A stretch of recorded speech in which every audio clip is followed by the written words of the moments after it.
Thank you so much, Shirley. Thank you, Nashla. So, what I wanted to share with you guys this morning is somewhat of what Nashla started to explain already, and it is the COVID from the NICU nurse's perspective. I have used this image here just to describe that NICU nurses are superheroes, but it's not. Thank you. But it's not, I have to recognize, it's not just the NICU nurses, because it's a whole team we have here in the hospital, and it's different specializations and different areas of expertise. But as we're diving into the area of the NICU nurse, I wanted to use this picture. Okay, so from this study, it's called The Collateral Impact of COVID-19 Emergency on Neonatal Intensive Care Units and Family-Centered Care, Challenges and Opportunities. I have subtracted a few points, a few that were very, weighed very heavy when I read this paper. And it was for the psychological impact on the parents. And what was happening to parents during this time of COVID, or if I may put it in a time frame, beginning and late year 2020. They were developing anxiety and depressive symptoms. The need for comprehensive and timely and clear information and emotional support. They were increasing the likelihood of developing feelings of stress and guilt. This is all because of separation. And usually you have separation in the NICU because baby has to stay in the NICU and mom has to stay at the obstetrics ward. So there is separation. But now you have more separation because we have to decrease visitation moments, or what Professor Linda Frank was trying to explain so beautifully, that is, we have to develop and not try to call the parents visitors anymore. But back in 2020, this was a new concept and was beautifully put by you this morning, how we should react to it. So, in this same paper, it speaks about the psychological impacts on the NICU staff members. Okay, so I highlighted 5 points. Number 1, overwork, longer shifts, PPE, protective equipment. So it is very time-consuming and disrupting towards communicating with parents. Every time you have to put on all of your protective equipment before you go to talk to the parents. Okay, difficulties meeting emotional needs of patients and parents in regards of their own health and safety. So everyone is scared. Everyone is frightened. How close do I physically need to stand to the parent? I don't have a measuring tape at the moment, so what is 6 feet? What is 2 meters? Do I have my mask on? I have to see if the mom or the dad has any COVID symptoms. So it was very frightening. And also, we were experiencing also that our families, our friends were also getting sick, and were also,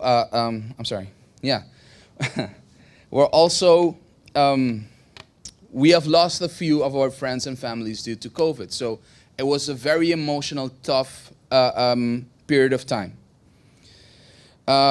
Which is point number 4, emotional pain due to loss of family and friends. And as a result of all this, we have been experiencing a lot of burnout. So the risk for burnout is very, very higher. So this, what I just talked about was from the paper, from this research, but what was actually the effects on our team? So I'm not going to speak long this morning, this is a beautiful celebrating picture. I think this was almost exactly 1 year ago when we were celebrating the Day of the Premature.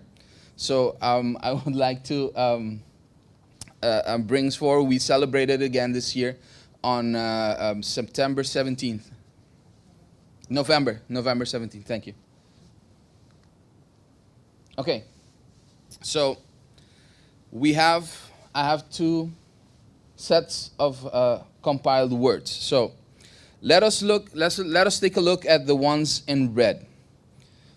I put it in red for particular reasons because they're slightly more negative, and I put the ones in green that are slightly more positive. But in this period of time until, let's say, 2020, with being scared, being unprepared for COVID, there was a lot of insecurities, a lot of isolation. So I'm scared.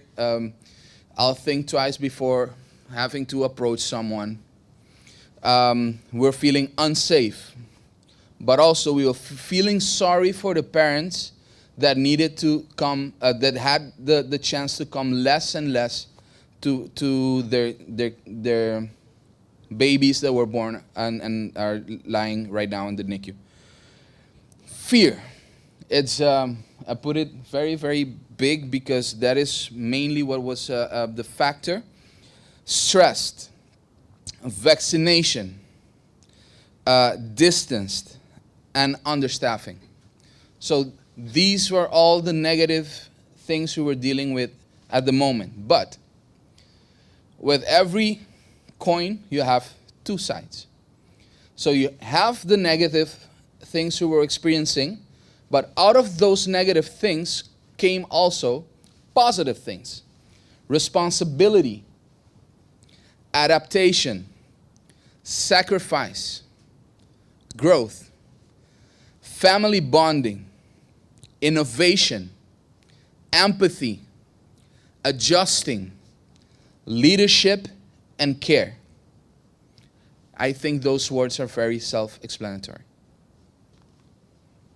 So, I would like this morning to call for an applause.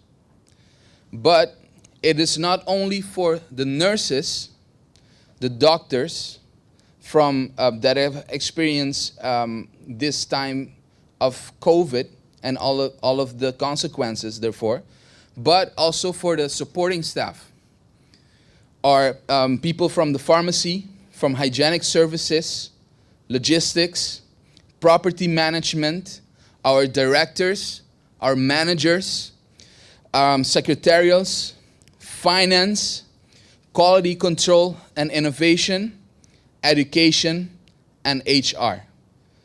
Can we give them a big applause?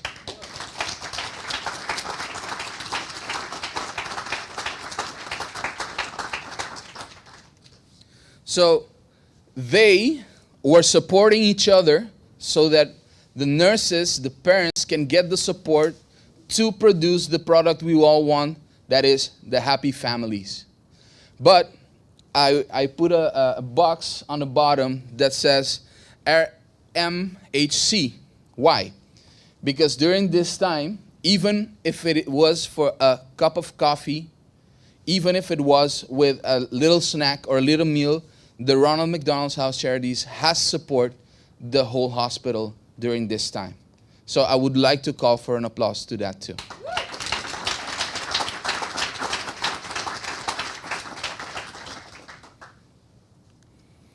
So, future. What can we expect? Okay. More collaborations. We'll try to make more collaborations to develop more areas where service need to be given. We will make educations and studies on how to provide more individualized care to our families, not just our patients. More education, as I've already mentioned, but not just for our workers, but our add-on responsibles that are the parents of the babies.